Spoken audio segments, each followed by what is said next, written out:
Bonjour à tous et bienvenue sur la chaîne La Bouquinade. Aujourd'hui, je vous retrouve pour l'analyse de Red, White and Royal Blue, ou en France appelé My Dear Fucking Prince de Casey McKiston. L'adaptation du livre est sortie en film sur Prime Video début juillet de cette année 2023 et ma foi, j'étais très contente de voir ça. Je vous montre les versions françaises du coup de cette histoire. Donc là, c'est le brochet que la maison d'édition Lumen a sorti. Donc effectivement, le titre a changé. Moi, j'étais pas forcément hyper pour ce changement de titre. La couverture en soi est très jolie. On fera gaffe, mais il y a bien noté à partir de 16 ans, c'est l'éditeur lui-même qui le dit. Et puis à l'occasion de la sortie du film, il y a eu une version collector, une version reliée, qui est exceptionnellement belle, vraiment. Les éditions Lumen font un travail de dingue. Sur leur hardback, c'est vraiment incroyable. Donc ici, on a encore plein de petites illustrations qui font directement référence à des passages du livre, et du coup à l'intérieur, il est comme ça.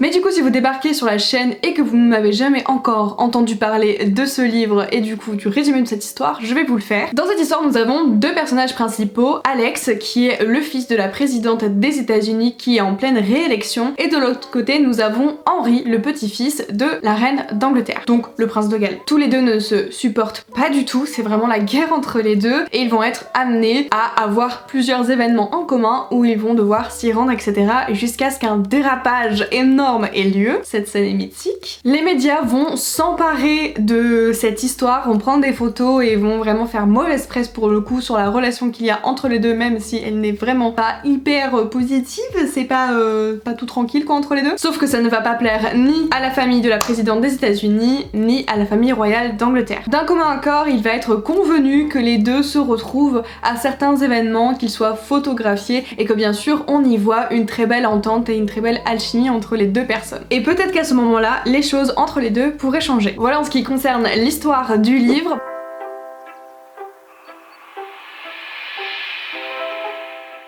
En ce qui concerne l'adaptation du coup par rapport au casting, je trouve qu'il est globalement hyper bien fait. Ce qui pour moi est un énorme plus, vraiment, c'est les deux acteurs qui ont été choisis pour les personnages principaux. J'étais joie quand je les ai vus annoncés au casting, j'étais joie quand j'ai vu le film. En premier lieu, nous avons Tyler Zachar Penez qui du coup a le rôle de Alex Claremont Diaz. Pour le personnage d'Henry du coup, nous avons l'acteur Nicolas Galitzine. J'y arrive pas, il faut que j'arrête d'essayer. En ce qui concerne Nora, nous avons Rachel Hilson. Pour le rôle de Zara, nous avons Sarah Sahi. Et pour le rôle de Bea, c'est un autre rôle pour moi qui est assez important. Il s'agit de l'actrice Ellie Bamber. Je l'ai oublié quand même, la présidente des États-Unis du coup, c'est l'actrice Uma Thurman. Et vous allez déjà voir un petit changement. Nous n'avons pas d'acteur pour la reine d'Angleterre, mais nous avons un acteur pour le roi d'Angleterre, Stephen Fry, qui joue le rôle du coup du roi James III. Je suis désolée, du coup il y aura pas de react pour cette vidéo analyse pour la simple et bonne raison que ça s'est passé pendant mon déménagement et que je n'ai pas pu filmer, je n'ai pas pensé, bref, petit couac.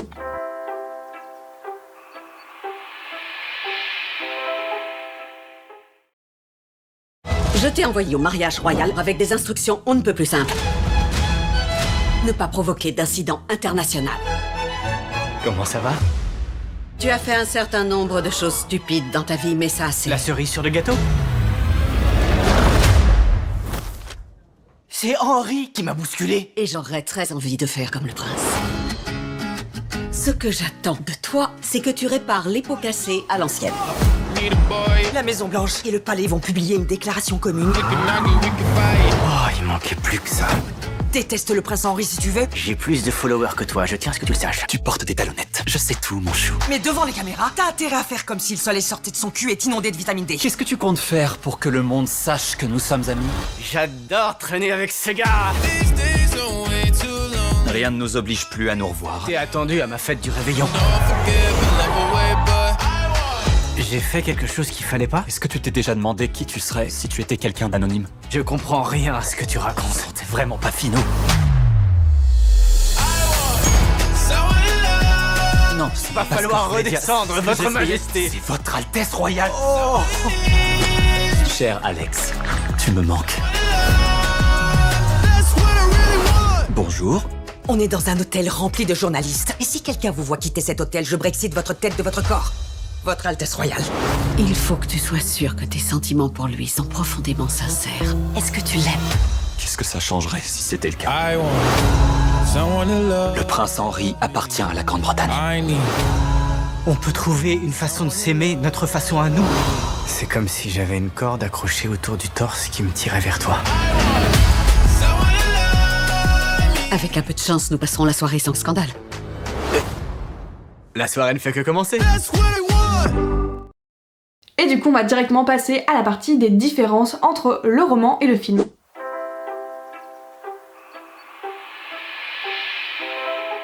Je sais qu'il faut toujours mettre de l'eau dans son vin et que chaque adaptation va subir forcément des changements plus ou moins majeurs par rapport à l'histoire de base, mais parfois ça rend pas service quoi. Le premier changement que j'ai noté, c'est la rencontre entre les deux personnages, donc Alex et Henry, puisque normalement ils se rencontrent tous les deux aux Jeux Olympiques de Rio. Et là pas du tout. Ils se rencontrent pendant une conférence du climat à Melbourne, sur le climat. Et je sais qu'il y a eu un changement aussi au niveau des études d'Henry, puisque normalement il était en faculté de droit. En première année, il entrait dans faculté de droit, et je crois qu'il aurait dû déjà avoir terminé son premier cycle, ou c'est l'inverse. Je sais qu'il y a eu un changement comme ça que j'ai noté. Faut pas me demander énormément de précision. C'est des petits changements, mais qui du coup, forcément, faut prendre en compte dans le développement des personnages pendant le film. Deuxième changement, et celui-ci m'a beaucoup peiné par rapport aux petits changements qu'il y a eu précédemment, c'est concernant June Claremont Diaz, qui du coup est la grande sœur. Elle est pas là. Ils ont vraiment supprimé son rôle entièrement, je ne comprends pas pourquoi, puisque dans les livres, elle a vraiment une très grande importance. Elle est un pilier dans la vie d'Alex, et elle l'aide à continuer de s'assumer et de revendiquer ses pensées, ses valeurs et ce qui l'anime, et pas du tout. Elle aide aussi pas mal à gérer la pression médiatique, et je trouve que du coup ça a vraiment perdu de ce côté-là, puisque je trouve que ça s'est vraiment ressenti dans la justification du développement du personnage. Des fois ça tombait un peu comme ça en mode il a pris de la maturité d'un coup.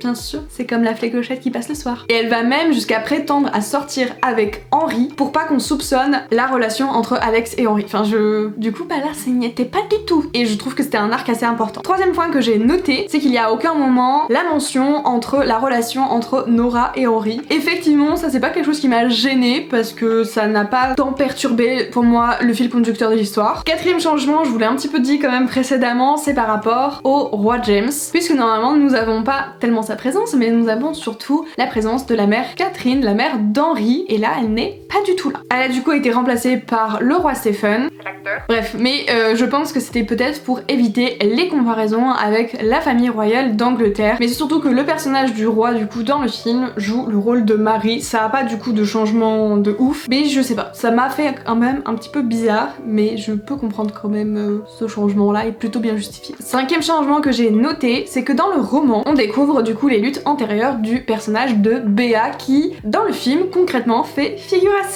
Vraiment, elle n'aurait pas été là, je sais même pas si j'aurais vraiment capté. Le personnage de Béa dans les romans lutte contre sa dépendance. Elle s'engage aussi beaucoup dans les actions caritatives. Elle est aussi un énorme soutien pour son frère. Et puis là, elle était absente quoi. Le personnage était là, l'actrice était là, mais c'était de la figuration. Sixième point que j'ai noté, c'est concernant le sénateur latino, pour lequel Alex a vraiment une fascination, et clairement c'est un homme qui est un homme d'exemple pour lui. C'est le seul sénateur gay du Colorado qui se revendique comme tel. Et là on en a pas du tout parlé, et je trouve que par rapport à la construction du personnage d'Alex et dans tout ce qu'il va traverser avec Henry, c'est quelque chose de très important. Et ils l'ont enlevé pour le remplacer pour autre chose que je vais vous dire juste après. Enfin maintenant, c'est le septième changement, c'est le personnage de Miguel. Lui a été rajouté. Voilà. Miguel, c'est l'ancien petit copain flirt, coup d'un soir, coup de je ne sais pas quoi, qui est journaliste de la couronne royale et qui va lui divulguer par jalousie les mails échangés et messages échangés entre Alex et Henry. Normalement, dans le roman, il s'agit d'un simple entre guillemets piratage. Huitième changement, c'est concernant le nom de Henry. Alors attendez, là faut vraiment que je le lise parce que je vais encore me chier dans la prononciation. Dans le film du coup, il s'appelle Henry George Edward James, et normalement dans la version du roman, il s'appelle Henry Fox Munch. Voilà, c'est compliqué. Munch Kristen Windsor. Voilà, on va dire que c'est bon. Et je pense que ces changements ont encore été faits pour éviter aux téléspectateurs de faire quelconque rapprochement avec la famille réelle et la famille fictive. C'est bon, la partie spoiler est terminée.